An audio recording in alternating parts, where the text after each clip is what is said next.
I-FLIER 103.3 FM Ibadan. Have you ever craved undiluted, phenomenal entertainment? Breaking news within and around the world. Music, sports, educative program, and a whole lot more. No other station does it better.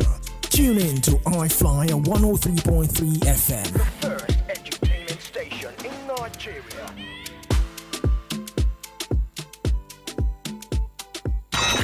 Sports Drive, your breakfast sports show on radio. Sports Drive, your breakfast sports show on radio. Lewandowski and Royce Santana, they've smothered it in. Extraordinary. Dortmund 2 goals in stoppage time.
Good morning, sport lovers. Welcome to Sport Drive on I-FLIER 103.3 FM, the first and only edutainment station in Nigeria, the perfect choice station for you out there who are the high flyers. Welcome to your breakfast sport show on radio, and of course, it is a big welcome to the sport headquarters. Like I do say, this is the Sports Factory, where we convert sporting raw materials into finished article for your own utility in order to satisfy your sporting want, need, or desire. It is time to embark on this journey ride into the exciting world of sport. My name is Isaiah Akinremi. You're welcome on board. Let's get the show on the road. And of course, we start with table tennis this morning because Aanu Kodri will face Olympic champion and home favorite Malong today in the first round of the men's singles of the ongoing World Table Tennis Championship in China. Aanu, who exited the WTT Championship in Xinjiang in the first round last week after losing 3-0 to Chinese Taipei's Lin Junjun, will seek to improve on his performance at the Tapsik Multiport Pavilion. The tournament has a combined prize pool money of $800,000 and 1,000 world ranking points waiting for the champions. Kodri, who is Africa's top-ranked table tennis star, is wary of facing Long from their last meeting last year. Long had a torrid time defeating the Nigerian 3-1 in an explosive encounter, but with the recent slide of the Chinese at the highest level, nothing seems sure for him against Kodri. We look forward to that blockbuster game between Kodri and his Chinese opponent in that one. Let's move ahead on the show Sport Drive on I-FLIER 103.3 FM, and let's move straight to the Nigerian Premier Football League. We are reaching the business end of the regular season. Well, head coach of Remo Stars, Daniel Ogumodede, is still optimistic his team can finish in the top 3 as the regular season of the 2022-2023 Bridge Nigerian Premier Football League season gradually winds down. Remo Stars were held 1-1 by Group A tabletoppers Bendel Insurance. The unbeaten Bendel Insurance so far this season, leaving the Sky Blue Boys in 5th position with 4 games to go. It is the 3rd consecutive draw for the Ikene side, who started the second stanza strongly by winning their first 2 games. Well, after the game, Ogumodede ruled missed chances for his team's inability to return to winning ways. And right now, the charge from Ogumodede to his boys is stay focused and, of course, try to pick one of the 3 tickets to qualify for the Super 6 at the end of the season. But in the same vein, Enyimba head coach Finidi George has charged his players to win subsequent match following the 2-1 NPFL victory over Kwara United away from home. Alright, Chijoke Himboma put Enyimba ahead in the 30th minute, and Samad Kadiri's penalty for Kwara United leveled the scores. But guess what? Chijoke scored again in the 78th minute to win the game for his team. And well, Enyimba also pushing hard in Group A of the average format of the NPFL to pick one of the 3 tickets in that group is not turning out to be a fierce battle between the likes of Enyimba, Remo Stars, Aqua United and Plateau United. It seems Bendel Insurance have locked up 1st position in Group A of the NPFL from the Nigerian Premier Football League. Let's move straight to the 2nd tier of Nigerian League Football, celebrating the Nigerian National League this morning on the show. And it's all about the hammer, the big hammer of the NNL on herring clubs in the Nigerian National League. Not too good one for us here in Oyo State, because supporters of Crown Football Club of Ogbomoso, the Agility Warriors, are to stay away from the Shaun Township Stadium in Ogbomoso, home ground of the club, for their next 3 home matches in the NNL. This follows their unruly behavior and violent conduct during the match day 5 fixture in Southern Conference B2 tie with visiting Ijebu United, which ended 1-1 on Saturday. Crown are also to pay 2 million naira for the ungovernable conduct of their fans. The disruptive behavior of Crown FC supporters allegedly led to the match commissioner rescheduling the match the next day. And alright, in the same vein, also talking of the punishment for herring teams in the NNL, let's also confirm to you this morning that the Nigerian National League has imposed the sum of 3,500,000 naira and 3.3 goals deduction on Lagos-based football club Smart City as fines for breaching various sections of the NNL rulebook during their match day 5 encounter in the Southern Conference Group B2 with Gateway Football Club at the Dikbo Dinior Stadium in Ijebu. Acting on video evidences and reports from the referees and match commissioners, NNL charged Smart City and its supporters for pitch encroachment, assault on match officials, bodily injuries, damage and stolen items of the umpires. Well, the supporters of Smart City invaded the pitch when center referee issued a second yellow card to Tunde of Smart City, having had a caution earlier. Well, he was given the match in order by the center referee Oni Stephen from Oyo State. So 2 punishments for the likes of Smart City and Crown FC in the Nigerian National League, the NNL. In case you are just joining the train, there's a sport drive on I-FLIER 103.3 FM. Let's bring you news concerning women football this morning. Alright, Nigeria will face Niger Republic, Togo and Burkina Faso in Group B of the maiden edition of the 2023 WAFU B Under 20 Girls Cup. This was announced on the Ghanaian women national team's Twitter handle. The draw was held at the WAFU B headquarters in Abidjan yesterday. Ghana is paired in Group A alongside Benin Republic and Cote d'Ivoire. The maiden edition of the WAFU B Under 20 Girls Cup is scheduled for Kumasi from Saturday, May 20th to Sunday, June 4th, 2023. And what the Flying Eagles of Nigeria will know their group opponent at the 2023 FIFA Under 20 World Cup on Friday. The draw ceremony will hold at the FIFA headquarters in Zurich, Switzerland. The Flying Eagles are among the 4 African countries that will take part in the biennial competition. Argentina definitely will host the competition after the original tournament host Indonesia. We are earlier removed, so we wait date on Friday to confirm the foes for the Flying Eagles of Nigeria for the FIFA Under-20 World Cup in Argentina. Still moving on the show this morning, let's confirm to you this morning that the Confederation of African Football CAF will again inspect the Adokia Amisimaka Stadium in the Garden City of Port Harcourt before it can host Rivers United Confederation Cup matches. Well, after progressing to the quarterfinals of the competition, Rivers United have made efforts to return home for the rest of the tournament, but their quarterfinal first leg game against Young Africans of Tanzania will hold at the Gotula Pablo Stadium in Huyo, popularly called the Nest of Champions. Rivers United have played their group stage matches in a Confed Cup in Huyo and moved to have their home ground in Port Harcourt approved for the quarterfinals with CAF, in which inspecting the facility on April the 6th. Well, it's still Sport Drive on I-FLIER 103.3 FM. Before we go forward on the show, let's just inform you about a particular player for the Super Eagles of Nigeria. Samuel Chukwueze, well, may be involved in a blockbuster move to the Estadio Santiago Bernabeu in the summer should Real Madrid agree to meet Villarreal's 80 million euros asking price for the winger. Los Blancos president Florentino Perez has been impressed with the 23-year-old performance this season, and there has been speculation about Madrid interest in signing the Nigeria for the new season. Don't forget that Samuel Chukwueze was a thorn in the flesh of the Real Madrid defense when the Yellow Submarine defeated Real Madrid 3-2 in the Estadio Santiago Bernabeu. Alright, in case you are just joining the train, this is Sport Drive on I-FLIER 103.3 FM, the first and only edutainment station in Nigeria. Perfect choice station for the I-Flyers. Alright, we are live on Facebook.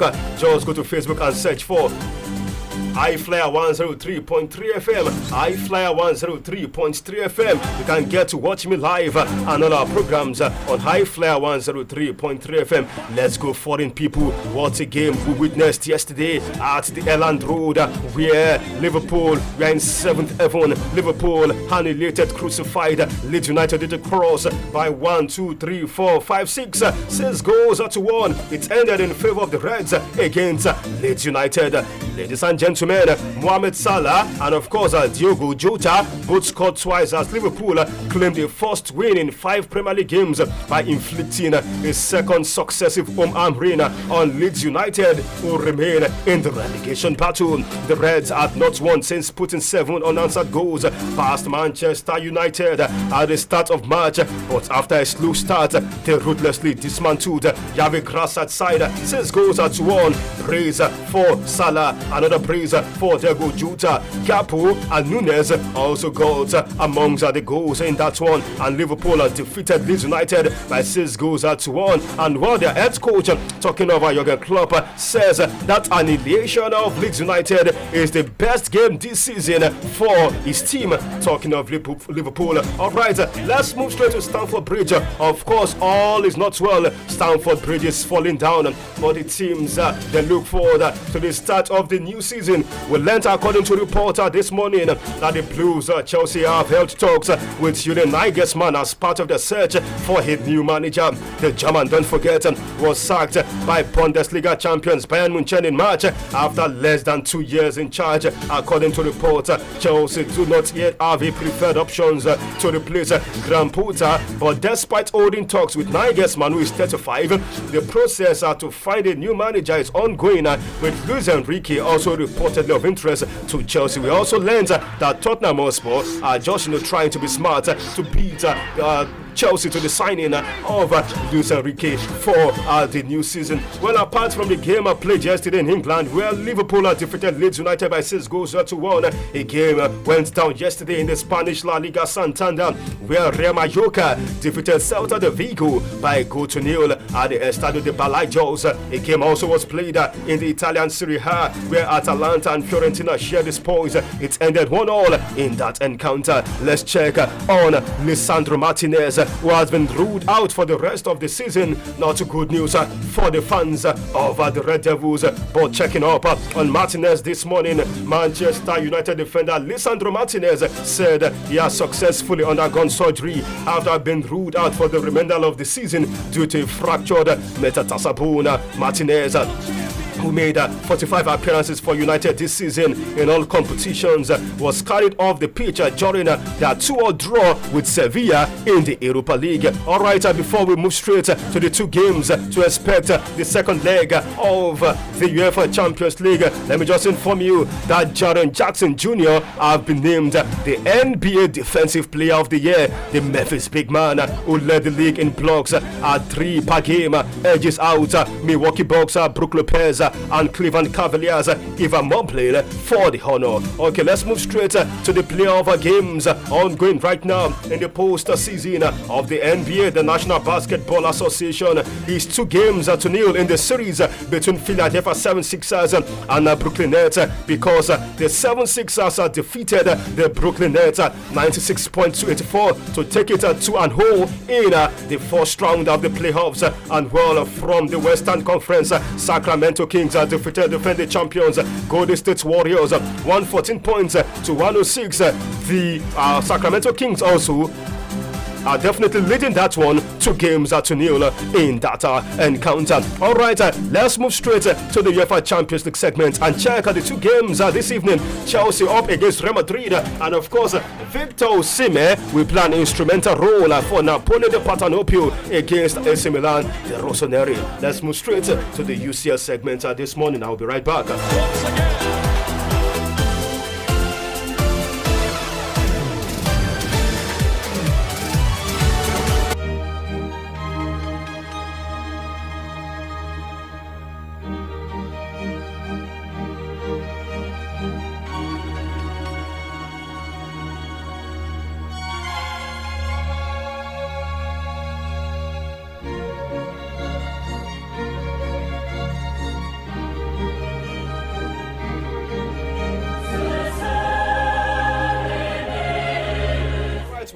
To 2 games this evening in the return leg of the prestigious, the morning spinning, the lucrative UEFA Champions League. A game is built for the Stamford Bridge. Can Chelsea turn it around against defending champions Real Madrid? Their head coach, interim coach Frank Lampard, says miracles happens at Stamford Bridge and is banking on a big night for his team. Chelsea up against the Los Blancos, Los Merengues, Real Madrid, and also at the Diego Armando Maradona Stadium. Victor Osimhen's Napoli will look to overturn a 1-0 deficit when they welcome Italian champions AC Milan to the city of Naples. Alright, that game between Chelsea and Real Madrid are facing the enviable task of trying to record a 3-goal winner over the reigning European champions, while Chelsea host Real Madrid in the second leg of their Champions League quarter-final tie. This evening, the teams renew hostilities at Stamford Bridge, with Los Blancos boasting a 2-0 advantage from their Santiago Bernabeu showdown, and Frank Lampard homecoming has done little to end the Blues.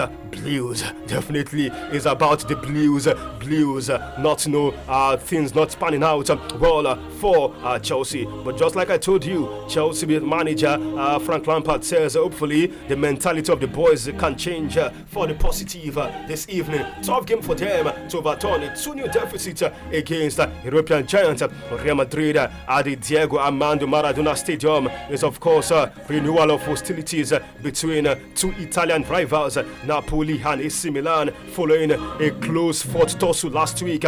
First time quarter-finalist Napoli and 7-time winners AC Milan reconvene this evening as they battle it out for a place in the Champions League semi-finals when the 2 Italian giants met at the Santiago Maradona in the league this month. Don't forget, Milan thrashed Napoli 4-0 and they now take a 1-goal lead with them down to Naples. The good news for Luciano Spalletti's side is the big man, the top striker, his talismanic striker, the Nigerian international Victor James Osimhen is back for this big one. But of course, they will miss the services of the Cameroonian midfield maestro, talking of Frank Zambo Anguissa, who got a red card in that game last week at the San Siro. 8 p.m. Nigerian time, these 2 games, let's see which teams will get the first semi-final ticket between Chelsea and Real Madrid, and of course Napoli up against AC Milan. Well, don't forget, join us this afternoon afternoon. By 3:05 p.m., we shall do a comprehensive preview of the two games, the two big games from the prestigious UEFA Champions League. Join us this afternoon for your A-List Sports Show, iSport on I-FLIER. By 3:05 p.m., the sports ambassador Ademola Olamilekan will be here by 5 p.m. to also celebrate our top stories, top sporting stories in our indigenous language. Big thanks to my studio manager, talking over Felicia Ogunride, for pressing the right buttons, and not forgetting Ayodeji Salau, the anointed presenter. We made sure you get to watch me live on Facebook this morning. Keep it locked on I-FLIER 103.3 FM for more programming. My name is Isaiah Akireme. Good morning and have a great day ahead.